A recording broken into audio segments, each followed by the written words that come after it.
baru, terus yang lain wa madzalika 'ala Allahi bi'aziz, dan itu bagi Allah itu mudah sekali.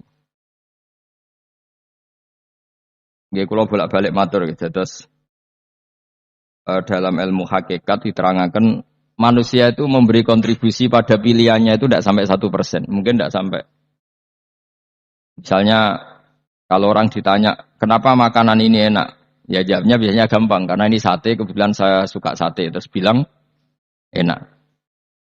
Begitu juga misalnya hubungan suami istri, senang kumpul bojo mergo ayu dan sebagainya. Ya itu yang mudah diomongkan. Tapi misalnya bayangkan ke pas mangan sate enak terus gempa. Padahal satenya tetap enak. Kamu ya tetap sehat.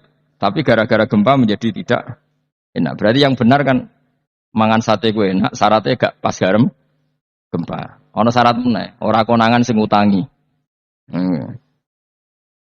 Padha kowe ngloni bojomu sing ayu, iku syarat enak iku kudu ora ono gempa. Ora pas ngamuk. Pas ngamuk lah ya tetep ayu, tapi kan kowe ora seneng. Artinya gini loh. Ketika manusia mengatakan mampu, sebenarnya ada sekian hal yang manusia itu tidak ikut melakukannya, tidak ikut menciptakannya. Misalnya kue nyupir, supiranem enak, punya pengalaman. Tidak kecelakaan karena apa? Nyupir kue enak, mobilku normal. Mobilmu normal lah, wabrak mobil yang mabuk. Apa?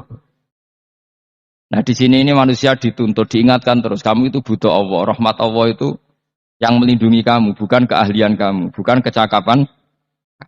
Karena tanpa itu semua tidak bisa. Semuanya Allah. Ya tapi manusia tadi, gara-gara misalnya tadi mobilnya normal, dia punya keahlian nyupir, terus mengklaim kalau keselamatan dia itu karena hati-hatinya dia, karena mobilnya normal. Padahal ada sekian catatan yang menjadikan dia selamat. Dan semuanya itu kudrahnya Allah Subhanahu wa ta'ala. Misalnya gak ditabrak wong mabuk, gak ono gempa, gak ono bumi merekah. Misalnya kita pintar nyupir lah, terus bumi memangap, terus kita kecemplung, apa-apa. Pokoknya daerah-daerah kayak, ya rasa tak sebut nomor itu. Kira tahu muka safaya, bener mari tak sebut nomor yang ngeri. Intinya Indonesia ora aman, tapi kita tenang aja satunya ora aman kabeh, ora sing aman. Ora usah kuwatir likuifaksi, ora usah kuwatir meteor jatuh, kabeh ya potensi napa? Potensi semua. Sehingga ini sedikit saya ijazahkan. Suatu saat kata Rasulullah, saya yang Mu'ad melihat kamu hanya sejengkal di depan para ulama ketika nanti di akhirat. Terus Mu'ad tanya, Rasulullah tanya, kenapa kamu hanya satu jengkal dengan derajatnya para ulama ketika sowan Allah? Jawabnya Mu'ad, kamu punya amal apa? Jawabnya Mu'ad, ya Rasulullah, saya tidak pernah melangkahkan satu kaki, kecuali saya tidak pernah yakin apa bisa melangkahkan kaki yang satunya. Dan saya tidak pernah mengunyah satu makanan, kecuali saya juga tidak pernah yakin apa bisa menelannya. Dan saya tidak pernah bernafas satu nafas kecuali saya tidak yakin apa bisa nafas berikutnya. Saking dia tergantung ta'aluk semuanya sama kudrahnya Allah Subhanahu wa ta'ala. Kalau kita ini kan sok.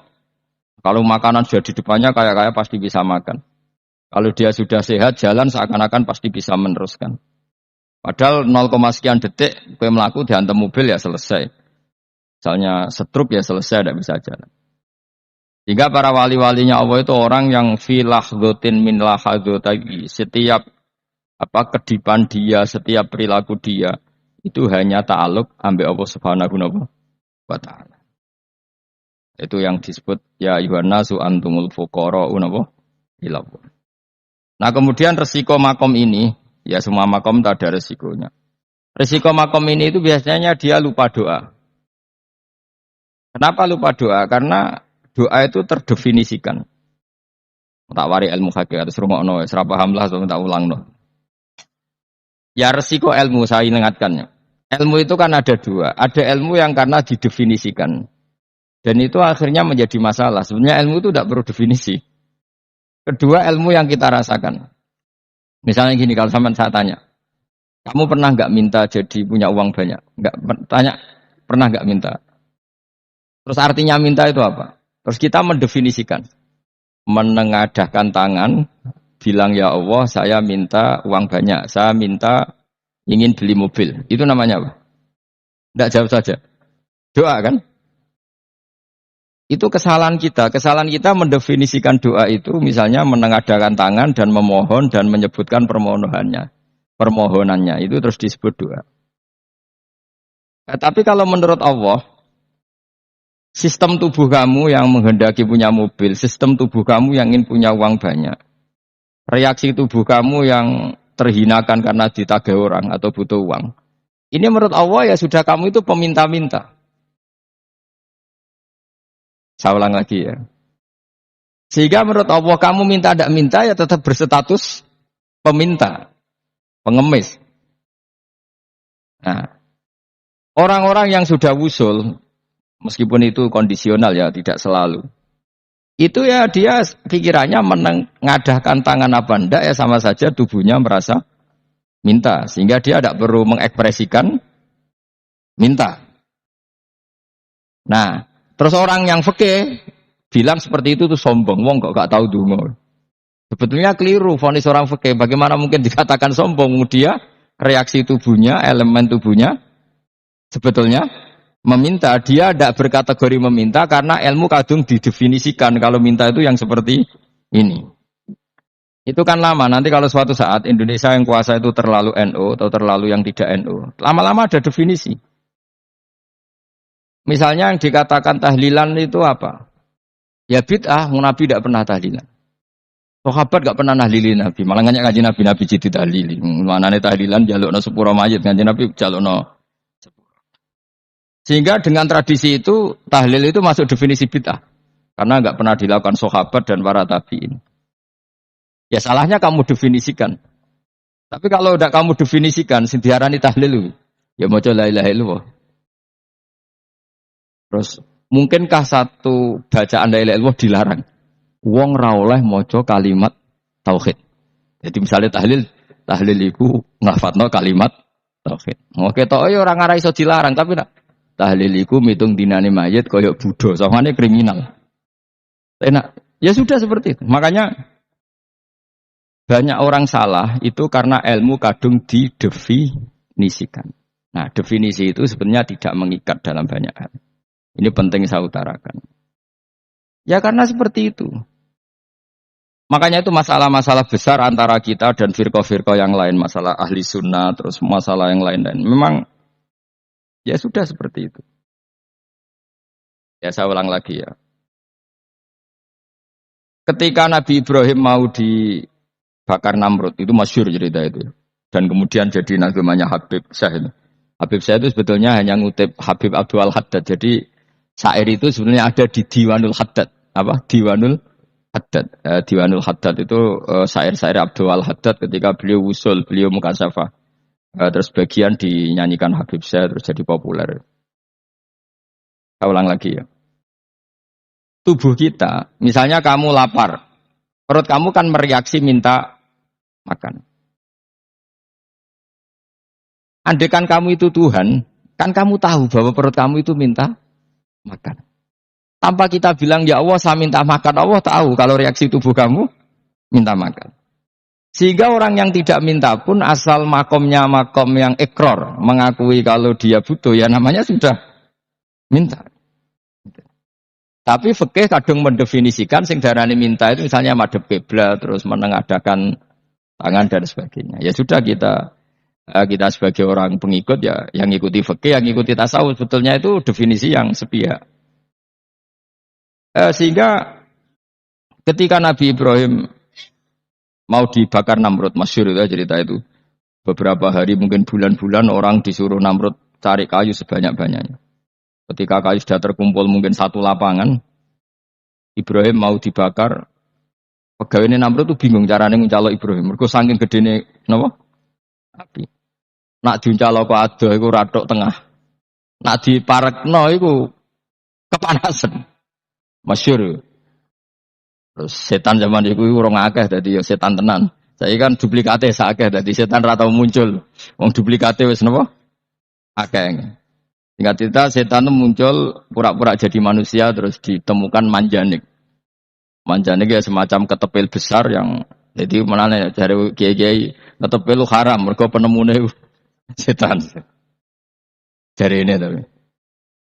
Tapi nak manjanik penemuan setan itu betul. Walhasil terus dibikinkan satu manjanik semacam ketepel besar, terus Ibrahim dilemparkan ke api. Lewat apa? Ketepil tadi, idenya siapa? Setan. Nah ketika di tengah api itu unik. Kata malaikat Jibril datang terus tanya sama Ibrahim, ya Ibrahim, apa kamu butuh saya? Butuh. Alakah hajah, apa kamu punya kebutuhan? Ya Ibrahim, lah, saya tidak punya kebutuhan. Amma ilaika fala, kalau ke kamu ndak lah. Karena kamu makhluk, apapun keren kamu Jibril tetap kamu makhluk. Amma ilaika fala. Ndak maksudnya butuh ke Allah nanti saya nyampaikan. Malah dinya Nabi Ibrahim, kalau Allah ndak usah kamu sampaikan ya sudah tahu. Gua ambek Jibril loh. Oh, aku itu ditekak tenan. Ya saya ulang lagi, apa kamu punya kebutuhan? Alaka hajalah ama ilaika fala, kalau ke kamu ndak. Ndak maksudnya butuh ke Allah, nanti saya sampaikan. Karena Jibril yang mentang-mentang dekat sama Allah dan tukang memberi informasi. Tapi kata Ibrahim, kalau ke Allah sih tidak perlu kamu, dia sudah tahu. Nah, itu terjadi nazmannya Habib Abdul Haddad Masyhur itu apa? Hasbi min su'ali ilmuhu bihali. Jadi cukup ilmunya Allah itu menjadikan saya tidak perlu minta. Hasbi min su'ali ilmuhu bihali. Jadi ada kondisi tertentu yang para wali itu, saya ulang lagi, kondisi tertentu yang para wali itu ya tidak minta. Tapi kalau itu ditiru jenengan semua ini jadi keangkuhan. Kenapa? Wes gak ndonga tangani ditenengake. No, atine ya ora eling pangeran, kan akhirnya ra njaluk tenan itu. Oke, aja niru wali-wali. Nah, wali-wali itu kan misalnya tangannya tidak menengadah tapi semua sistem tubuhnya merasa butuh sama Allah. Saya itu pernah ya. Tapi itu kondisional dan saya juga ngulang tidak mesti bisa. Ketika saya umroh itu pernah saya ada satu kondisi itu doa ya di putaran pertama dok. Di putaran pertama saya berdoa ya agak banyak di multazam. Putaran kedua mau berdoa sudah tidak berani lagi. Sampai ke-7. Hari kedua ya tidak berani, hari ketiga tidak berani. Nah seperti itu tidak bisa dibuat-buat meskipun saya juga agak ingin. Tapi ya pas itu ya nggak bisa. Gara-gara itu korban kitab hikam ya, kitab hikam yang terkenal. Kitab hikam itu pernah cerita gini. Rubbama dallahum al-adab ala tarkit tolab. Terus di antara makalahnya itu wa inna ma yunabbahu man yajuzu alaihil ighfal. Tapi kamu jangan niru loh, dosa kalau niru. Tapi jangan ingkar ilmu ini, tambah dosa. Okay? Jadi niru ya dosa, ingkar ya dosa. Jadi ada seorang wali kata hikam. Kadang-kadang seorang wali itu mau doa diulang itu sungkan. Kenapa? Yang perlu diingatkan tuh yang potensi lupa. Allah kan masih ingat doa kemarin. Loh itu gara-gara saya sebelum umrah itu mensinau kitab hikam itu agar butuh. Ya Allah, sing tak dungani wingi ejek eling kok tak eling nomenah iki.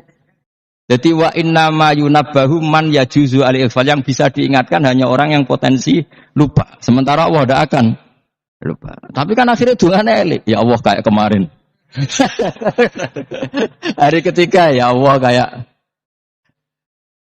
Makanya menurut saya ilmunya orang hakikat itu juga ada sisi kriminalnya karena ya tadi. Tapi kamu ingkar ya keliru. Memang Allah gak mungkin lupa, ngapain kamu ingatkan? Makanya menurut saya Allah itu mandat terbaik, bener-bener Rahman Rahim. Mestinya nak Allah terbaik, kue dungo bedino malah ngamuk. Lah aku lali tapi mbok eling no. Tapi Allah itu ya maklumi ya, dengan kekeliruan.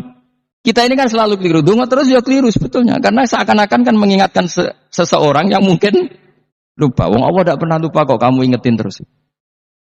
Atau kamu menggurui Allah, yaitu ya Allah nang sebadani kalau di duake, padahal nggak mesti maslahat bagi kamu. Duake orang mesti maslahat bagi kamu. Maka ada sekian contoh yang wali itu dibully pangeran. Saya sering cerita, banyak cerita wali itu dibully pangeran. Digarap pangeran. Ini gara-gara salah dewi. Saya pernah cerita dan itu ada di hikam, betul di kitab hikam. Itu ada. Ada wali itu tukang hamal. Hamal itu manol di pasar, itu tukang angkut.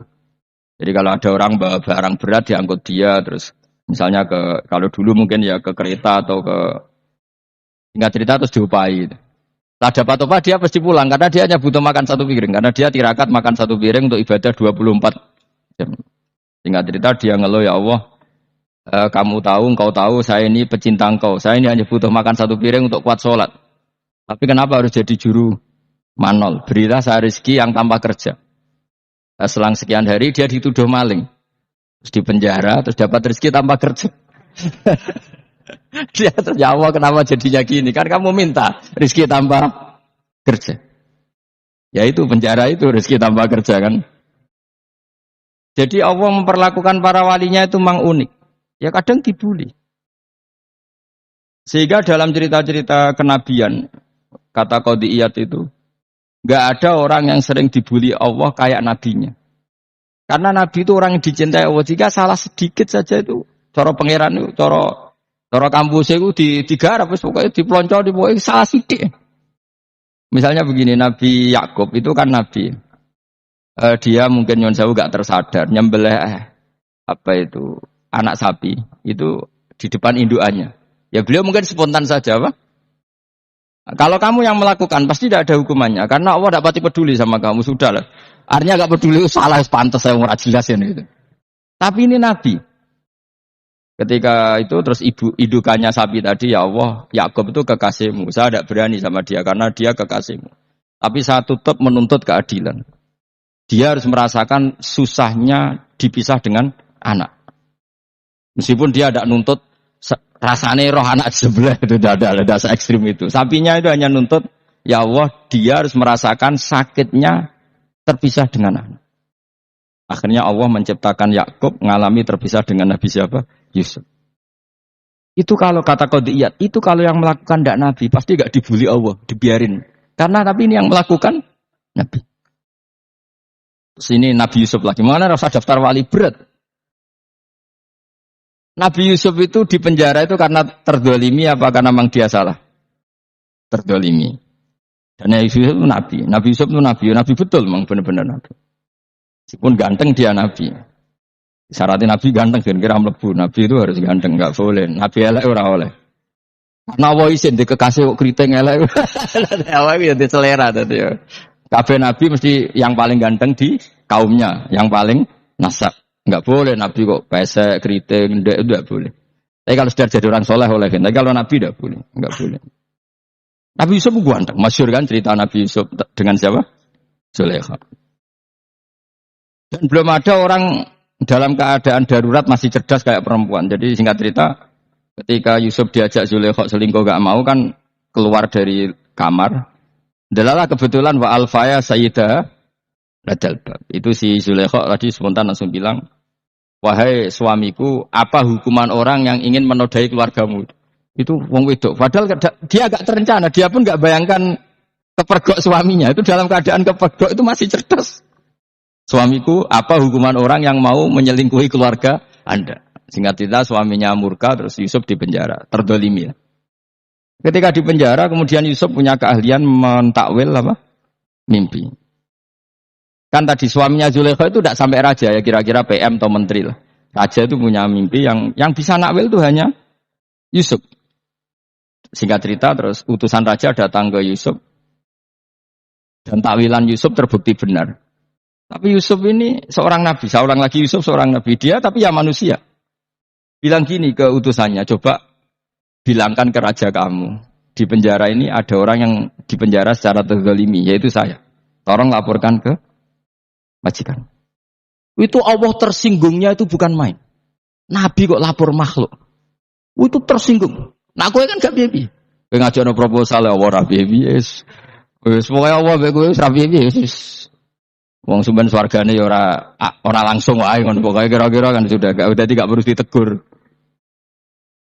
Makanya fa'an sahu syaitanu dzikra rabbi falabitha fi sijni bid'asin. Maka Allah mentakdirkan utusan raja tadi itu lupa melaporkan peristiwa Yusuf ke raja tadi. Sehingga raja gak pernah dengar kalau ada orang di penjara karena Allah tersinggung. Wong kowe ku nabi kok lapure ambek penguasa. Ngono tok iku wis Allah tersinggung. Karena dia nabi, gak boleh nabi lapor makhluk. Jadi Allah itu dengan nabi itu sangat-sangat sensitif. Sangat-sangat sensitif. Ya begitu. Terus cerita yang terkenal, meskipun ini nggak ada di Quran, Nabi Musa. Nabi Musa itu pernah sakit gigi. karena dia mentang-mentang kalimullah, orang yang sering komunikasi dengan Allah minta ya Allah, tolong tunjukkan obat gigi saya itu apa. Nah ini sama Allah dikasih tahu, kamu ngunyah suket ini gitu, rumput ini kamu kunyah nanti pasti sembuh. Karena resepnya dari Allah ya pasti mujarab, kan nggak ke dokter. Singkat cerita dikunyah terus sembuh. Suatu saat dia sakit gigi lagi, nggak konsultasi lagi karena masih punya resep tadi kopian apa resep. Dia datang nyari suket yang sama dikunyah tambah sakit. Terus tanya sama Allah, ya Allah ini kan resepnya yang sama, kenapa tambah sakit? Kata Allah, kamu itu kekasihku. Roh nak sing ngobati ku aku ra suket sembrono. Semenjak itu Nabi Musa ora pernah tanya resep lagi sudah.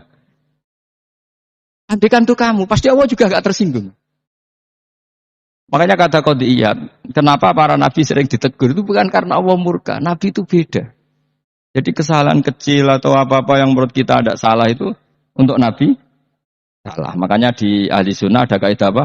Mimba bi hasanatil abror sayyiatul muqarrabin. Pernah dengar kaidah apa? Mimba bi hasanatil abror sayyiatul muqarrabin. Sesuatu kalau dilakukan umumnya orang itu hasanah atau kebaikan, tapi kalau dilakukan para nabi itu salah. Karena apa ya? Saking dekatnya dengan Allah.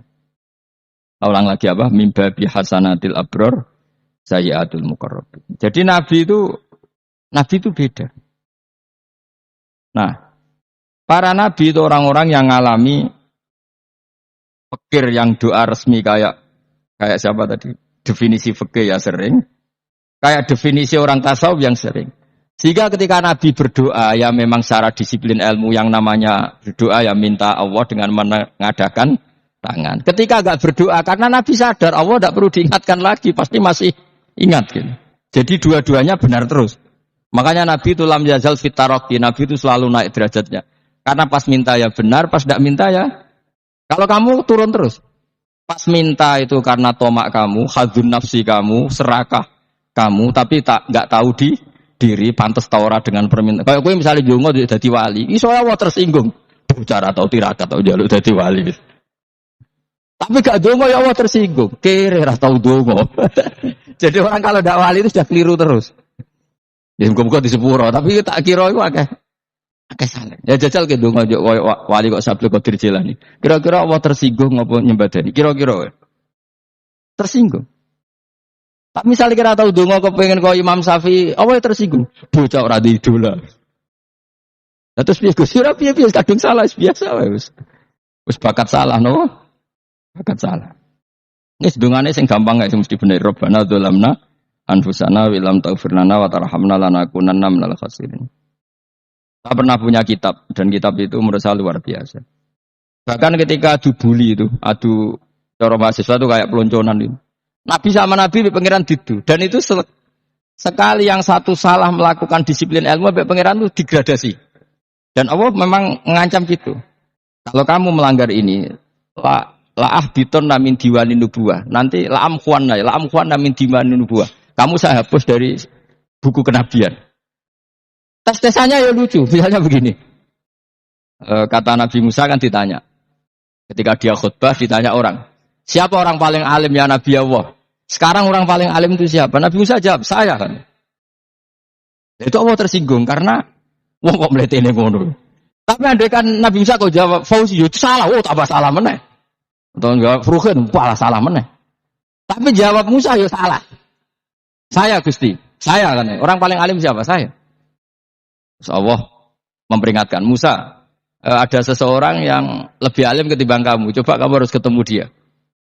Ketemu singkat cerita ketemu Nabi siapa? Khidir. Terus dalam 3 sesi ini 3 babak ini buli-bulian. Nabi Khidir itu dalam 3 babak ini selalu kelihatan salah.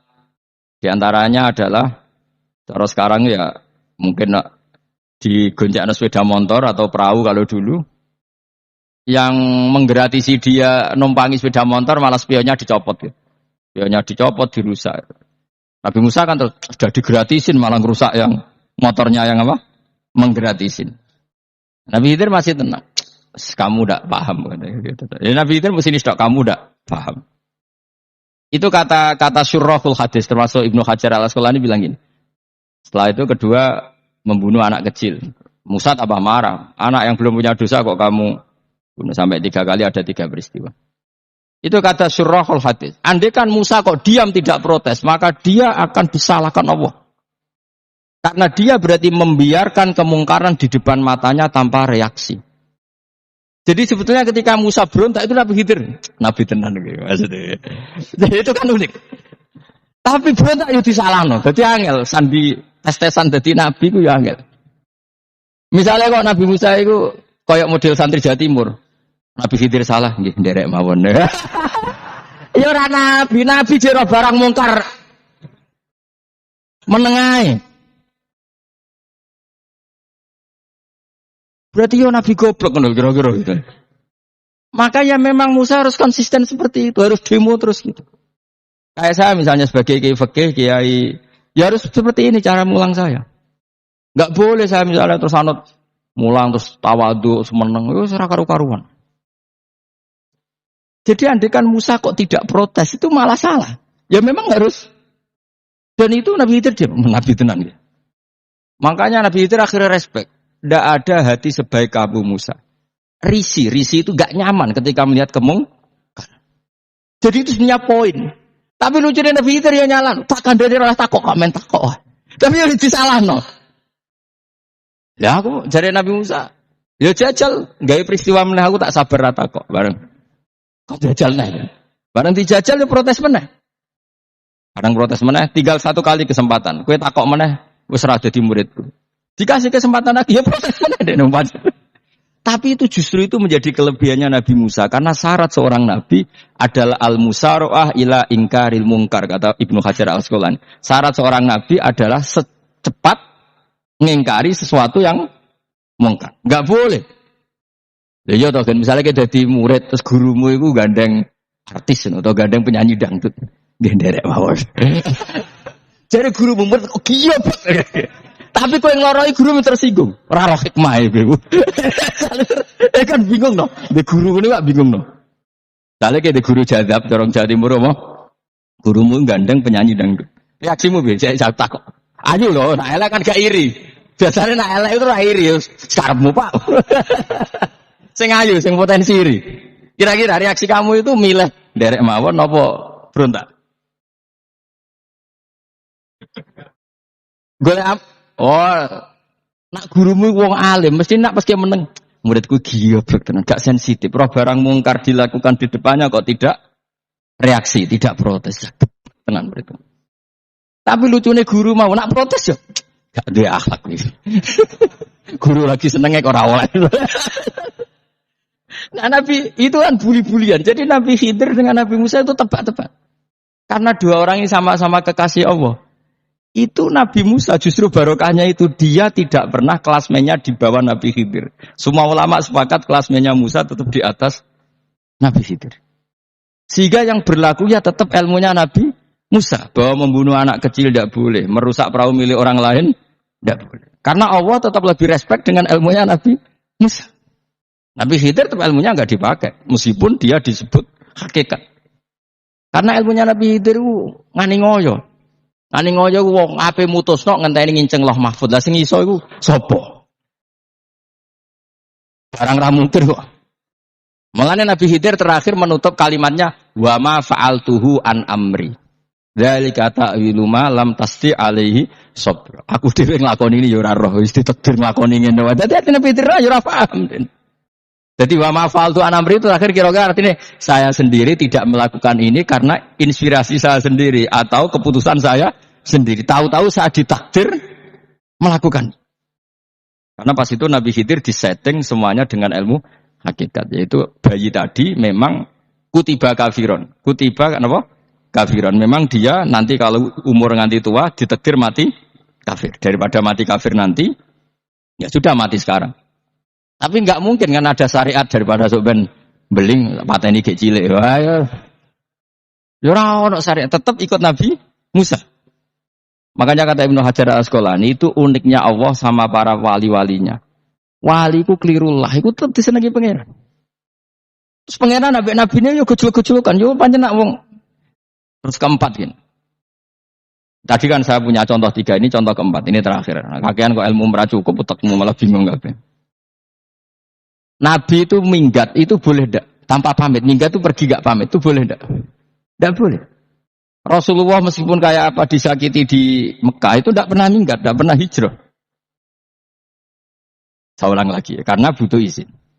Tapi Allah pernah punya kekasih yaitu Nabi Yunus. Nabi siapa? Yunus. Itu Quran meredaksikan ya abako. Abako itu terjemahnya apa?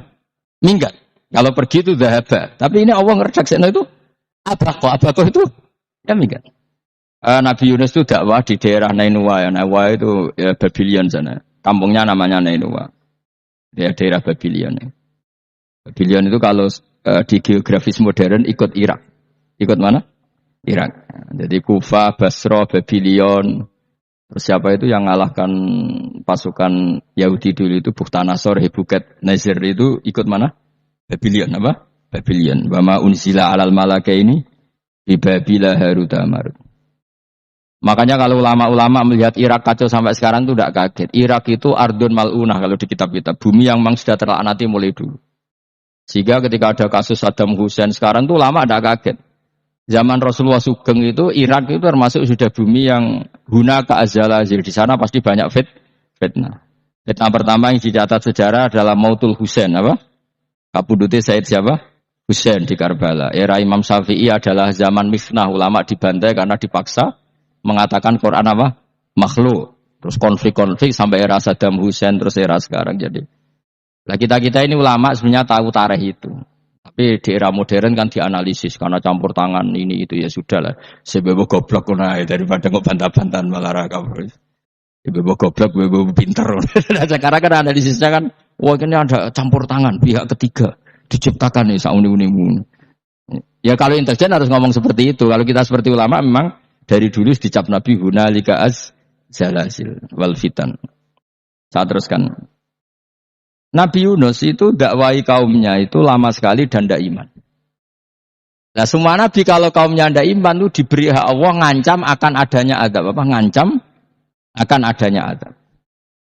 Nabi Yunus ngomong gitu terusin. Nanti kalau kamu tidak iman itu pasti kena azab. Anggap saja dia ngancam gitu sudah berbulan-bulan. Singkat cerita, azab baru tinggal 3 hari lagi. Ayo nang iman, tinggal 3 hari lagi. Ya kira-kira dia ngomong misalnya Ahad, berarti Ahad, Senin, Selasa, atau kamu milih Selasa ya Rabu, Kamis. Singkat cerita Ahad itu dia gak kuat. Wah semane kurang 3 dino kaumku tetap ora iman. Mangkel asal, minggat ya. Minggat ya jenenge minggat kan gak punya tujuan, so asal pergi jauh saja. Ada perahu, sekenanya dia naik saja. Namanya minggat. Kalau bawa bekal terencana, bawa visa paspor kan plesir namanya. Jenenge minggat itu ya gak, ya sekenanya. Gak persiapan. Singkat cerita sampai ikut perahu nelayan tadi terus zaman itu ya ada mitos kalau ada gelombang yang gak wajar pasti ada orang minggat. Terus ditanya siapa yang minggat? Nabi Yunus kan orangnya jujur saya katanya. Ya sudah yang minggat harus dicemplung loh gitu. Ya, terus ada yang agak baik ya jangan gitulah. Ini kan kita semua butuh selamat. Dudi dulu. Dudi satu lagi ketemu Yunus. Coba mungkin salah udahnya Dudi lagi ketemu sampai 3 kali ketemu Yunus. Makanya fasahama fakana minal mutkhadin diuji dia kalah kemudian tenggelam. Fal taqamahul khutu wa huwa mulim. Terus dia diuntal ditelan oleh ikan nun. Nah, di situ ikan nun digambarkan saking besarnya itu. Nah ini uniknya Allah sama kekasihnya. Sudah Allah menyalahkan tapi unik. Ikan ini kan itu sama Allah dikasih instruksi. Kamu enggak boleh makan dia, dia kekasih saya. Terus ketika di tengah di perut apa? Ikan, dia kegelapan. Terus Nabi Yunus cita-citanya satu, ya Allah, kalau saya sumpah gini saya tidak bisa baca tasbih. Akhirnya sama Allah disulap perut ikan itu jadi masjid. Jadi dia di dalam perut ikan ya santai saja tetap wiridan. Santai. Fana ada fi dzulumati alla ilaha illa anta subhanak inni kuntu minadz. Ya dia santai aja wiridan karena perut ikan bagi dia adalah masjid. Ya dia disalahkan Allah karena abako tadi minggat, hijrah tanpa pamit. Tapi juga dibela-belain Allah, ikan tadi tidak boleh nelan. Ini perlakuan Allah sama orang yang dicintai. Tapi karena dia Nabi uniknya apa? Dino Ahad itu kaumnya do nginceng ngomeh Nabi Yunus. Rame-rame nginceng. Lucunya cara nginceng gini. Nak Yunus neng omah berarti bodoh nih. Wong omah ana adab kok dene tengok. Bareng diinceng Nabi Yunus tuh gak ada. Tenan ono azab, mulane wonge rawani ning omah. Itu unik pangeran. Jadi mau dekne ra minggat ya salah. Mau dekne ora minggat berarti kaume jare apa ono azab ono gempa bumi likuwi faksi kok dekne ning omah. Lah nek ono tenan ra melayu, nyatane gak melayu. Jadi mbak Allah didesain minggat. Tapi nek minggat jadi salah Nabi ora pamit. Makanya masyhur saya itu punya kitab karangannya Habib Alim Alamah, mbah-mbahnya Habib Anis, Habib Ali bin Husain yang ngarang apa? Ali bin Muhammad bin Husain yang Simtud Duror itu. Itu di antara doanya gini. Tapi jangan tiru loh, gue rawali bro. Aku rawani niru. Cuma saya hafal secara ilmu, tapi saya tidak berani niru. Waj'al sayyiati man ahbabta. Ya Allah, jadikan kesalahan saya itu kesalahan orang yang kau cintai. Terus pokoknya salah lah udah di pengiran kadung seneng, salah lah ya sampai wae seneng. Waj'al sayyiati man ahbabta. Terus kayak gue lah dimanja wong tuamu, anak paling disayang. Salah wae lucu. Kok cah cilik? Gue seneng cah cilik. Salah wae lucu. Mecano gelas ya lucu, tiba ya lucu. Tibane cah tuwek-tuwek. Bocah jelalatan mulane tiba. Nah itu barang kau menginceng omahe Nabi Yunus gak ono wong. Wah, berarti azab mau turun betul. Andai kan azab tidak jadi turun, pasti Nabi Yunus berani di rumah. Tenang. Wes barang mulai malam Kemis, azab itu sudah kelihatan. Ada puting beliung, ada apa, sudah jelas pasti ada azab. Kaum yang lapangan tobat finish. Secara bal-balan menit-menit apa? Terakhir. Woi, ambek pengenan ditampa tobaté. Wis gak sida tak azab wong kowe tobat.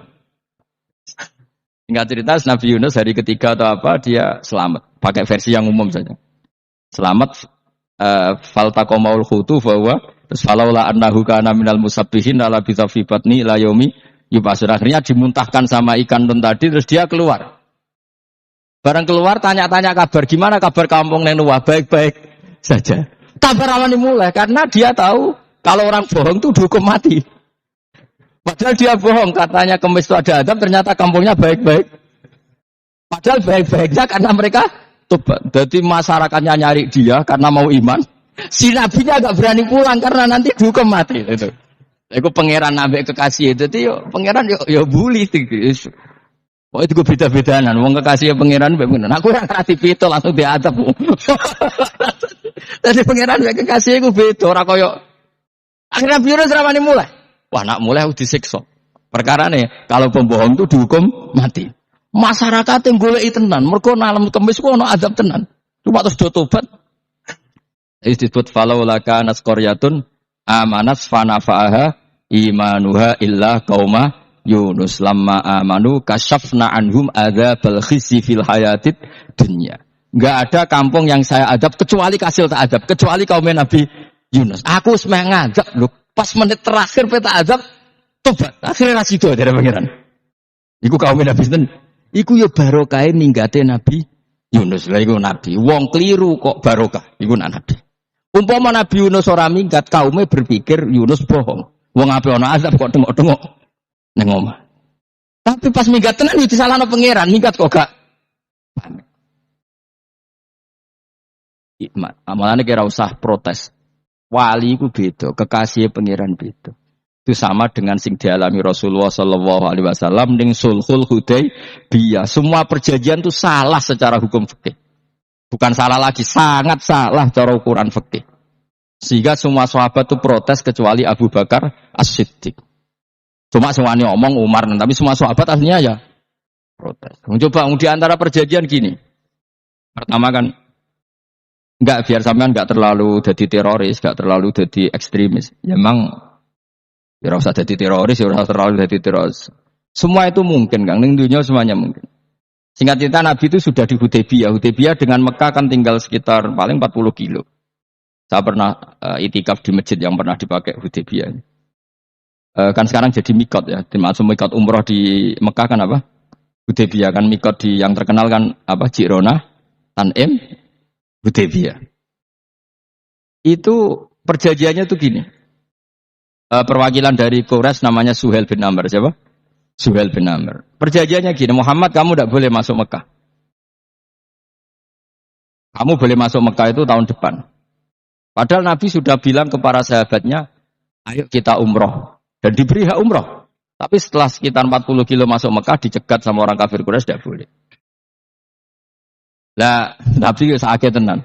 Nabi kadung mentafsir, memberi berita gembira, saya mimpi, kalian masuk tanah haram, amini namuhalikin, aman semua. Semuanya bercukur gundul atau mencetak rambut. Pokoknya, kata sahabat senang sekali, karena mimpi Rasulullah tidak pernah apa? Tidak pernah salah. Bareng di situ, di antara perjanjiannya, ada makata Ali Muhammad Rasulullah. Ini perjanjian yang ditulis Muhammad Rasulullah. Kata Suhail, hapus kata Muhammad Rasulullah. Kalau saya tahu kamu Rasulullah, tidak saya perangi. Tulis Muhammad bin Abdullah. Kata Rasulullah, ya Ali, hapus tulisan Muhammad Rasulullah. Kata Ali, tidak saya tidak akan menghapus setelah Muhammad Rasulullah. Jadi Nabi unik. Hapus gak popoli, masih hapus aku tetap Rasulullah. Wong tulisan wae. Jadi Nabi rileks saja. Tapi Ali katanya, "Fawwa ma ana bimakhihi abadan." Saya tidak akan menghapus tulisan itu selamanya. Kata Nabi, "Kena ora gelem ngapus. Tanganku judono, aku sing ngapus." Nabi kan umi tidak bisa baca terus. Tangannya Nabi sendiri yang dilewatkan Ali ke tulisan itu sehingga terhapus. Nabi ya rileks. Wong tulisan wae aku ora ditulis Rasulullah ya tetap Rasulullah. Nabi masih rileks. Terus perjanjian kedua, kalau ada orang kafir Quraisy masuk Islam harus dikembalikan. Karena berarti keluar dari habitat. Tapi kalau sudah Islam kok masuk kafir lagi harus dibiarkan. Karena berarti kembali ke habitat. Nabi bilang, ya nggak masalah. Semua perjanjian itu merugikan Islam. Itu secara fikih pasti salah. Akhirnya Umar itu protesnya keras sekali. Ya Rasulullah, apa engkau masih Nabi? Lu takai sengak. Apa engkau masih Nabi? Dan Nabi jawab santai, bala ya saya masih Nabi. Tapi kenapa kamu hinakan kita dan memberikan kehormatan pada orang-orang kafir itu? Jawabnya kan Nabi lucu. Ya agama itu kayak pangeran. Masih aku perjanjian yang ngono kok pangeran sing ngangkat agama iki tenang wae. Kan Nabi ku unik. Perjanjian mbek manusa gampang. Jadi Nabi itu saking imannya Allah tetap yu'izzu hadzal-din. Allah pasti memuliakan ini agama. Apapun perjanjian yang diciptakan manusia. Makanya bapak saya, Mbah Mun, guru saya itu ngaram-ngaram tenan mikir Islam. Islam mbok pikir haram, ono sing duwe. Ben ngono. Dunya rusak kok apa ben. Tetep Islam itu mulya. Rasa mbok pikir wis keliru-keliru lah perjanjiane dunya keliru lah. Lho coba Uni Soviet kayak apa hegemoninya? Kayak apa kuatnya Uni Soviet? 100 tahun mengkooptasi Uzbek, Tajikistan dan tapi apa bisa menghilangkan keimannya orang Uzbek Ceknya? Ketika Uni Soviet bubar langsung malah negara-negara itu jadi persemakmuran yang negara apa? Islam. Indonesia kayak apa? Dikooptasi. PKI, dijajah Londo 350. Mbah Soleh Darat alim zaman Londo, buyut-buyutku alim zaman Londo. Iku semondok Mekah ya alim. Zaman PKI ada wong alim. Saiki ayo zaman Islam Nusantara apa ono sing alim koyo. Berarti Islam menarik zaman wis diregani negara, zaman rung dinegani negara iku wis mul. Karena ini agama milik Allah. Punya ketahanan yang luar ya, sama dari Nabi tentang perjanjian salah lah, mar. Gak apa-apa. Inna wa ta'ala a'azza hadati. Inna wa ta'ala la yudi'u dinahu wa la yudqatu. Pokoknya pangeran bakal ngembar agamanya orang masalah perjanjian keliru lah. Perjanjian ketiga itu semuanya merugikan Islam. Tapi apa kata Abu Bakar ketika protes Nabi gak dijawab, datang ke Abu Bakar. Menurut kamu gimana? Jawabnya Abu Bakar lucu. Makanya ini menunjukkan makanya kenapa ahli sunnah berkeyakinan afdhalus sahabat itu siapa? Abu Bakar. Jawab Abu Bakar, wes amar, perjanjiannya keliru lah, wes keliru lah. Kayak gremeng-gremeng santai gremeng. Tapi la tadkhul bainahu wa baina habibi. Kamu jangan masuk wilayah itu hubungannya orang yang terkasih sama kekasihnya. Wes gak masuk akal lah, semuanya menengah. Ya sehingga ya sudah Allah punya. Ternyata, nah perjanjian keempat ini yang agak Nabi hanya minta gini dok. Itu saya turuti semua, tapi saya minta satu hal kata Nabi. Bolehkan diskusi tentang Islam terbuka. Makanya diskusi terbuka itu baru kata Nabi, jangan larang orang mendiskusikan Islam. Itu dok mintanya. Oke dari Suhail, diskusi wae pikirannya Suhail kan, diskusi wae. Enggak masuk Islam, diskusi. Jangan larang orang yang membicarakan Islam secara terbuka. Ada kata terbukanya. Dari Suhail, oke enggak masalah. Itu dok yang Itu pun nggak jelas menguntungkan Islam apa? Enggak. Akhirnya apa yang terjadi? Darun Nadwa, tempat-tempat pertemuan cara sakniki gerdu, gedung parlemen, semuanya itu diskusi. Sajane Muhammad itu sapa? Konsep Islam ku piye? Dan semua yang cerdas dukung sajane yo bener Muhammad ta. Nyembah watu pancen goblok tenan. Pancen yo goblok tenan watu kok di. Terus nak Yahudi ora bener pisan, Nasrani ora bener pangeran atau. Waduh. Suwe-suwe hasil diskusi sepakat. Pancen yo tetep bener Muhammad. Tetep bener Muhammad. Akhirnya hasil diskusi itu akhirnya mereka membatalkan perjanjiannya sendiri. Perkara baru tahu. Malah Nabi ketika balik di Madinah, Umar sempat protes ning dalan. Oke ya Rasulullah, saya nerima konsep Anda, tapi saya menyisakan satu pertanyaan. Jadi jenengan niku ana ayat sing nurjukna la tadkhulunal masjidal harama insyaallahu aminina muhallikina ru'usakum. Lah kok nyatane ra sida mlebu Mekah, malah kita terusir kembali lagi ke Madinah. Iku Nabi yang agak lucu ngendikan. Mar, ning ayat iku ora gak ana taune. Apa ana ayat iku taun iki? Sing ngatene taun iki ra kowe. Jadi Nabi yo ora ana taune ya. Ora ana taune kok taune dhewe kan kira-kira. Ayat itu kan gak ana taune, Umar ae sing GR nafsiri tahun ini. Wong awam suatu saat kamu akan masuk Masjidil Haram. Tapi kan gak ada taune ayat itu. Apa di ayat itu ada tahunnya Umar dan Allah bilang tahun ini ya ndak, ya sudah kalau gak ada tahunnya pokoknya mesti kapan-kapan terjadi. Tapi ora saiki. Kayak sugih rugen kan gak ana taune, ora iso. Mau aku ndongakno sugih tapi kan tanpa tahun. Iso suwi. Nah, akhirnya apa yang terjadi? Ada diskusi masif di Mekah. Setiap yang cerdas, setiap Nabi tanya Abu Sufyan siapa? Nabi mau komentar gini, sama siapa teksnya? Misluhu la yajhalul Islam. Kalau Islam sudah didiskusikan, otak secerdas Ikrimah bin Abi Jahal, secerdas pasti tidak bodoh tentang Islam. Maknanya pasti akal yang waras memilih Islam. Wah, akhirnya Islam jadi masif. Ya sudah, karena Islam sudah masif, tokoh-tokohnya cenderung Islam, akhirnya perjanjian itu dibatalkan sendiri. Akhirnya waro'aitan nasa yadkhuluna fi dinillahi afwaja. Akhirnya mereka berbondong-bondong masuk Islam. Itu artinya apa? Nabi ku gawe perjanjian cara fikih keliru wae, cara fikih cara zahire keliru wae, tetap barokah karena punya hubungan khusus dengan Allah Subhanahu wa taala. Makanya la tadkhul bainahu wa baina habibi. Itu kan kayak ya sudah seperti itu. Jadi pangeran makanya Sayyid Ali itu Sohibu Simtiduran adungawi di antara doanya waj'al sayyiati man ahbabta. Jadikan ya Allah kesalahan saya kesalahan orang yang engkau cintai. Karena ulama nyontono ngene, saiki Nabi Adam ambek iblis itu padha salah ya to. Enggak jawab. Padha salah, iblis itu salah bodori Nabi Adam salah. Dilarang mangan wit khuldi tetep mangan. Mok trimo rayuane sinten? Iblis. Tapi wong piye-piye pangeran ku seneng Nabi Adam. Sediluk diusir bar sumat tabahu rabbuhu fataba alaihi wa hada. Bar langsung Adam urung metu ka swarga diwarai. Damke kepengin tak sepuro nggih, tak warai dongane. Iblis tak diwarai. Ana kira ndonga, wong dadi ngene ya pokoke wong disenengi ku menang kan. Lah kaya aja ndonga iku, kowe ora bakat wali biasa wae iki cerita. Ya sudah seperti itu. Tapi emang ya sudah seperti itu. Nabi Adam itu urung pati keusir tenan iku fatalah qa Adam rabbihi kalimatin fataba. Jadi urung terlalu jauh dari surga. Gamane lagi pertama medun ke bumi ambek Allah wis diwarai beberapa kalimat sing dadekno di sepuro pangeran. Mergo waj'al sayyiati man ahbabta. Ini penting kalau atur namanya wilayah-wilayah kenabian itu wilayah yang kita tidak pernah tahu detailnya, tapi kita yakin Nabi itu para kekasih Allah. Dan agama Islam ini juga agama paling diridhoi Allah. Maka di zaman apapun, kecewa apapun dengan perjanjian dengan negara maupun dengan dunia, Islam tetap dirumat pangeran. Guys, ora usah kuwatir. Mikir Islam ku keliru. Nangit mayo oleh mikir keliru. Agama pangeran kok pikir. Saya masyhur. Sayyidina Umar itu kan khalifah paling sukses masalah futuhat. Di masalah apa? Futuhat. Dan Ibnu Umar setiap jalan-jalan itu dibully sama orang-orang. Ya Ibnu Umar, mbok ya kamu itu minta sama bapak kamu supaya dia nyebut penggantinya siapa. Atau bikin suksesi lah. Jangan kok dia khalifah sukses kemudian tidak jelas juntrungannya. Kan dia tetap mati suatu saat.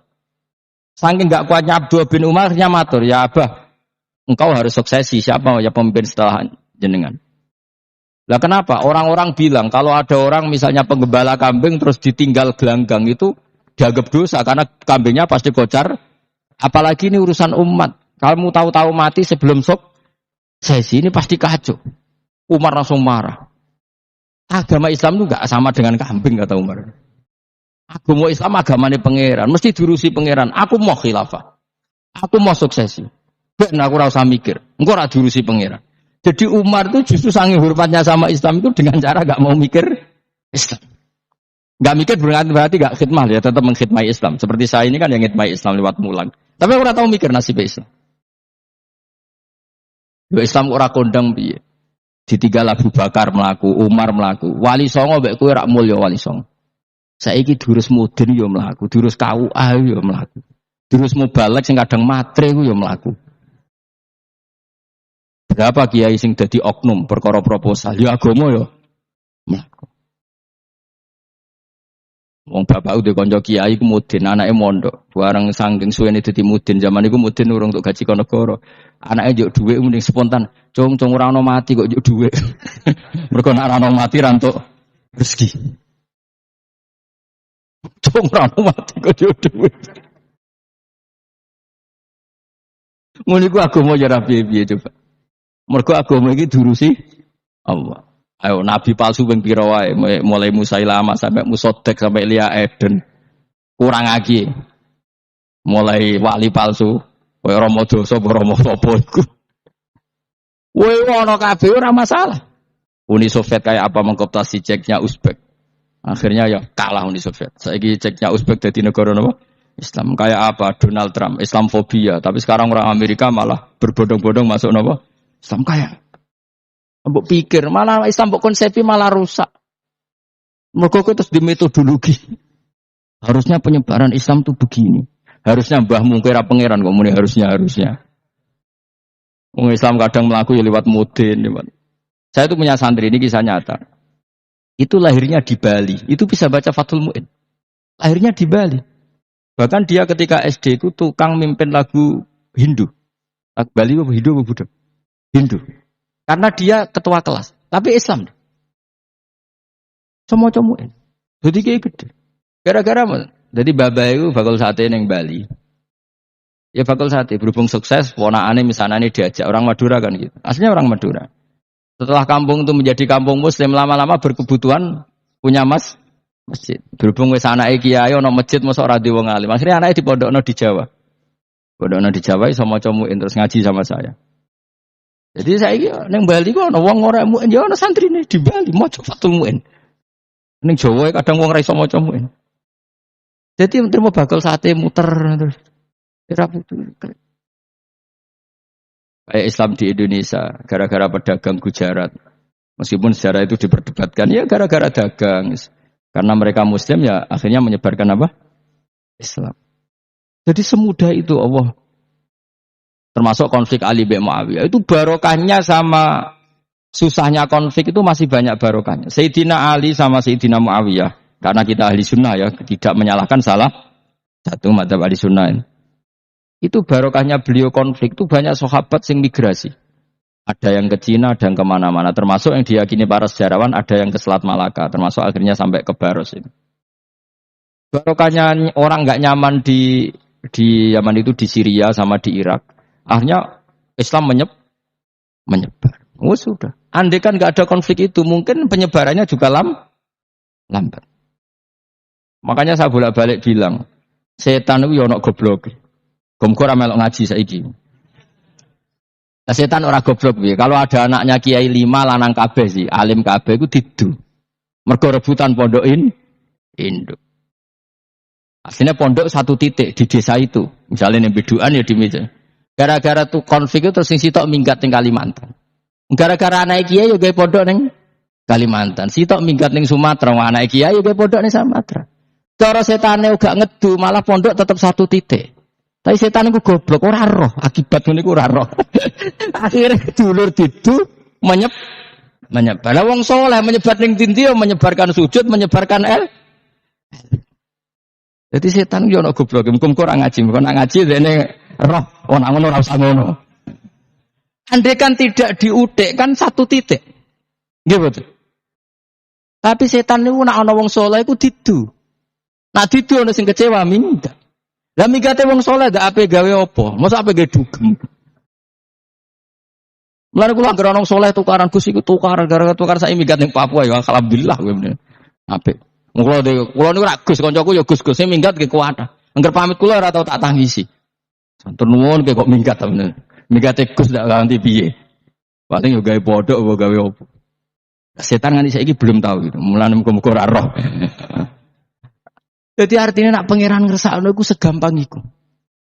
Lah coba di Ponegoro kan konflik sama keluarganya yang dulu ada yang mungkin sebagian pro Belanda. Ning Sulawesi ya tetep gawe napa? Pondok. Engko ning gone wis pokoke kerdeng tinti. Wali Songo. Sunan Kalijaga agak pati cocok mbek buyutku, Sunan Kudus. Rapati cocok akhirnya dakwah ning kidul di daerah kene. So akhirnya ono ya mono dakwah rong khatam terus dadi Islam macam-macam. Serasa diterusno. Tapi ya barokah iku ana Islam tok Tingkir, tok Solo, tok Jogja. Cara rapati tukaran yo Sunan Kalijaga men ngewangi Sunan Kudus, Sunan Bonang ning gone. Berhubung barokah tukaran sithik-sithik ya. Jadi bahasa saya itu buyut-buyut itu Sunan Kudus itu luwih dukung Arya napa? Penangsang. Sing Kalijaga dukung wong kene so. Sutawijaya. Mbok lho pokoke ora usah diterus-terusno. Pokoke saiki wong Jogja diulang Kudus, buyut-buyut kula niku tiyang Kudus. Wis ora usah dijero-jerono. Nek jelas barokah. Mau ora tukaran yo utak-utak ning Pantura. Barokah tukaran yo tok. Ya itu. Tapi ora usah terus nang ngono tukaran barokah ora usah muni ngono. Pokoke nek pangeran sing ngersakno kabeh barokah. Tapi ora usah diciptakan. Ana suami istri pegatan terus. Yo kadang yo barokah sing wedok untuk bojo luwih bener. Akhirnya alhamdulillah saiki bojoku apik. Padahal sing lanang tau GR, nak pegat iso apa? Ora piye-piye malah apik. Iku pangeran. Makanya mikir Islam yo mikir. Sekarang kan ndak orang terlalu semangat Islam terus dia konsep Islam harus menguasai negara, akhirnya memaksakan jadi pemimpin. Itu Islam harus kultural. Akhirnya kejawen Islami. Muat Islam kudu kaya, jebule kedonyan ndeknane ora. Islam kudu fakir, bebas hisab, kefikiran akhirnya buruh Cina. Justru kakean konsep bisa mari kewajib. Lah ya ana sing, "Wah Islam kudu sugih, nek sugih ben kuat." Jebule bareng sugih kedo, ana sing milih fakir ae ben tambah hisab, kefikiran nek Islam buruh Cina. Islam harus merebut negara supaya ada konsep khilafah. Pas ngrebute wis ngafir-ngafir wong akeh. Pas prosesnya wis dadekno perkara. Islam harus kultural, jebule main-main gong wae malah sindenan terus. Ra sida dakwah, mergo kakean apa? Kultural ora usah dikonsep, wis ben mlaku. Pangeran dhewe sing ngatur Islam. Kayak apa agama ini pernah ditinggal orang-orang terbaik. Mulai para sahabat tabiin sampai wali songo, nyatanya tetap berjalan. Iku nunjukno agama ini diurusi Allah Subhanahu wa taala. Napa khidmah wae. Kayak saya yang mengkhidmah Islam. Khidmah itu berbakti memberi pelayanan pada Islam. Tapi ra usah ngrasa mimpin apa Islam, apalagi membuat konsep untuk Islam. Justru konsep kita ini nanti yang merusak. Karena tadi ngendikan ulama-ulama wa inna minal ilmi la jahlan. Kadang ilmu itu tetap melahirkan kebodohan. Kenapa? Ketika ulama ditanya innalil ilmi tuhyanan ka tuhyanil mal. Karena ilmu itu punya keangkuhan, kelajutan kayak lajutnya harta. Misalnya gini, saya seorang faqih. Ditanya sesuatu yang tidak mendesak pun saya jawab. Hanya karena mempertahankan kredibilitas saya sebagai seorang faqih. Padahal jawaban saya itu malah bahaya bagi Islam. Misalnya gini, contoh gampang. Ada orang misalnya Ruhin baru tobat, dia sholatnya salah, rukuknya salah. Terus saya ditanya sama Fauzi, Gus sholatnya Ruhin sah apa enggak? Wong dia enggak memenuhi syarat dan rukun. Tentu saya sesuai disiplin fikih saya bilang enggak sah. Karena harus sujudnya ngongkrong atau dia sholatnya fatihahnya tidak benar. Padahal andaikan saya tidak jawab lebih baik. Karena apa? Bisa saja menurut Allah sholatnya dia enggak sah secara fikih tapi diterima Allah. Karena dari tidak sholat menjadi sholat. Itu kan ibarat begini. Orang makan tela yang agak-agak beracun, tapi tidak racun yang mematikan. Itu baik apa enggak? Ya tidak baik jawabannya. Tapi kalau bandingannya daripada tidak makan sama sekali, tentu baik makan. Nah, kesalahan itu yang, makanya kata Imam Ghazali, kesalahan itu yang dialami para fuqaha mu'asirun sekarang. Setiap pertanyaan itu dijawab. Dan ironisnya karena sesuai disiplin. Ya tidak bisa. Makanya saya pernah punya teman, divonis dokter 2 bulan lagi mati. Terus teman itu gak doyan mangan. Terus, tapi sarannya dia hidup kalau ada obat dari Jerman katanya. Kalau ada obat dari Jerman dia hidup. Kalau enggak ya mati kan. Tak tilii mati kapan? Kan niku jare kabare 2 bulan meneh. Sesuk wis suban 2 bulan ngono. Lho Gus 2 bulane cepet kok malah sesuk. Kowe iku iman mulai cilik. Memangnya mati iku enggak 2 bulan kasih sesuk wae sesuk iso wae kok. Wong pangeran sing di otoritasnya wae ra jajeni 2 bulan 3 bulan kok dokter jajeni ke percaya. Men aneh-aneh wae. Sik tak takoni Israil lah ngono. Iya Gus, ora mesti bener kok tak imani. Lah iya kok kowe cek goblok kowe iku mondok 2 wulan iku ora mesti sesuk ya mungkin. Nah padha-padha mungkin sesuk ya mungkin kok ya mungkin. Padha-padha mungkin kok milih sing 2 wulan, milih sesuk ae. Milih sesuk saiki tak istighfar be aku, tak ngaji dadi keren mati sesuk. Yo Gus, jebule bodoh nih, lha bodoh biasa. Saiki iso urip.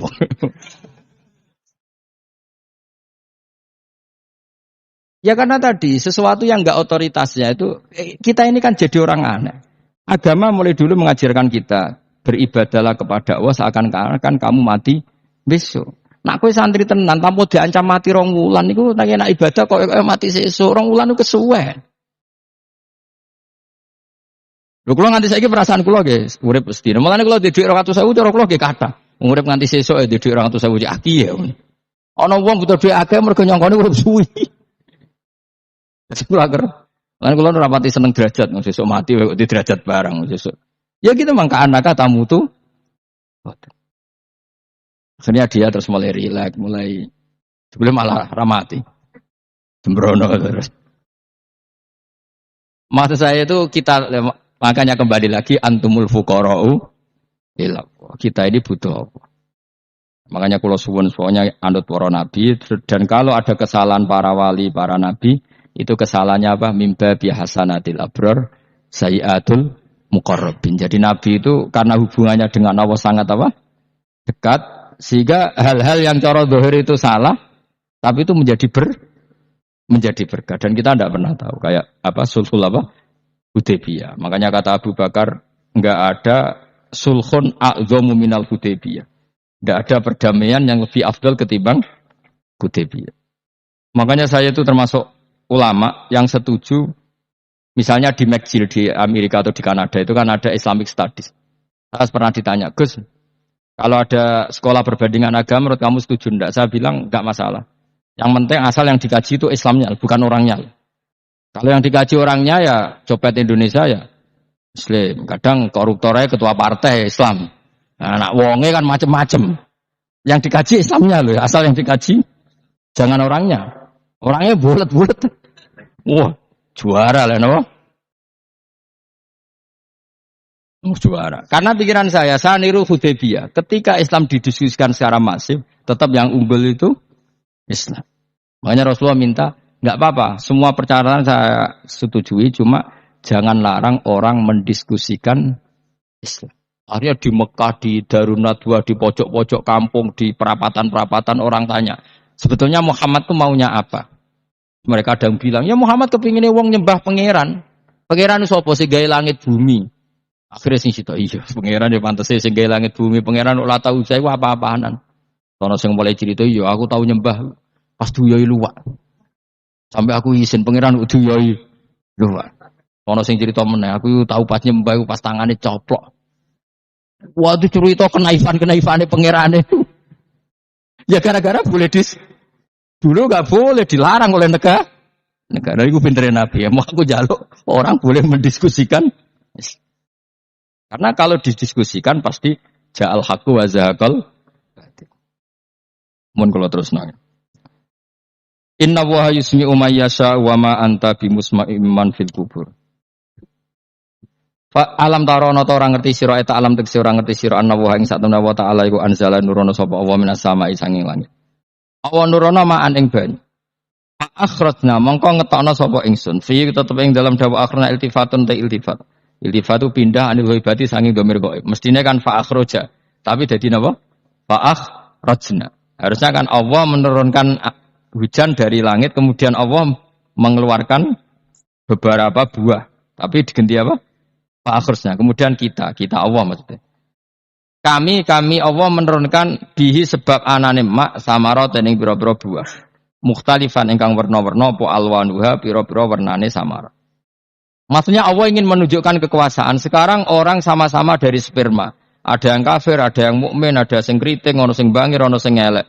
Anggap aja kayak buah. Buah itu dari tanah yang sama, dari air yang sama. Kemudian melahirkan buah yang beda. Memangnya misalnya buah sing kecut ya ning bumi Indonesia.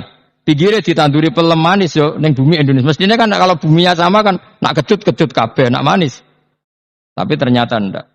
Allah bikin buah yang macam-macam rasanya, macam-macam warnanya dari tanah yang satu, dari air yang satu. Itu kenapa begitu? Ya saking kudronya Allah, saking kekuasaan Allah.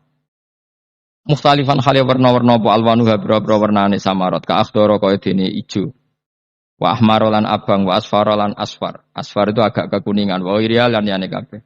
Wa minal jibali lan iku setengah sange bira-bira gunung judadun utawa bira-bira dalan. Delala Allah masih ada gunung sing tak tahu diambah manusa lah ya. Delala ada desain alam yang paling layak ada ya selalu ada yang layak dilewati jam ujudah tori kontek sedalan apa jam ujidah tori kontek sedalan filja balik ing dalam gunung wa ghairihi lan liyane napa jabal bidon kang putih-putih iki kados gunung-gunung teng Indonesia. Nah didelok wado kemudian ada jalan mesti nyilirit ketok putih wa khumrun lan ana sing kemerah-merahan wa sufron ka kuning-kuningan ya mukhtalifun ingkang beda-beda alwanuha apa pola warnane judat fil jibal bisidati ana sing terjal wa filan ana sing kropos yes kaya gunung-gunung itu kan ana sing apa cengkramane ku enak berarti sidah ana sing napa dari tanah sing napa kropos wa gharabi busut lan pira-pira watu kemloso piye kuna manane kemloso watu besar sudun kang ireng-ireng adfun ala judat suhurun tegese pira-pira watu sadidatu sawati kang banget ireng. Artinya gini intinya misalnya bumi itu dari apa kita tidak pernah tahu, kalaupun tahu kita tidak bisa mengendalikan. Nyatanya bumi warnanya macam-macam, buah-buahan ya macam-macam. Iku nunjukno kabeh iku kudrohe Allah Subhanahu wa ta'ala. Yuqalu den ucapno kaciran kang kabeh aswadu hirbib wa qalilan hirbib. Dadi niki napa? Masalah kitab. Wa minanna mukhtalif nisbatu wa anwa.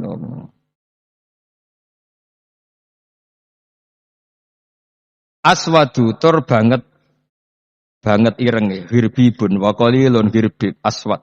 Niku bahasa mawon guys, pokoke wong Arab niku biasa ireng banget, ireng jelinteng. Lah ngeten. Aswad itu maknane iku wong Jawa to, nek muni ireng banget misal ireng jelinteng. Pokoke wis ireng disifati sesuatu yang mempertegas apa? Kehitamannya. Wa minan nasilan setengah sayang manusa wa dawabilan pira-pira napa kewan wal anami lan pira-pira raja kaya. Jadi kalau dawab itu mulai melata ya dawab, mulai kodok ya dawab. Nanti mulai hewan apa saja itu dawab. Kalau an'am itu lebih yang agak terhormat kayak apa? Kambing, kayak unta, sapi itu masuknya apa? An'am.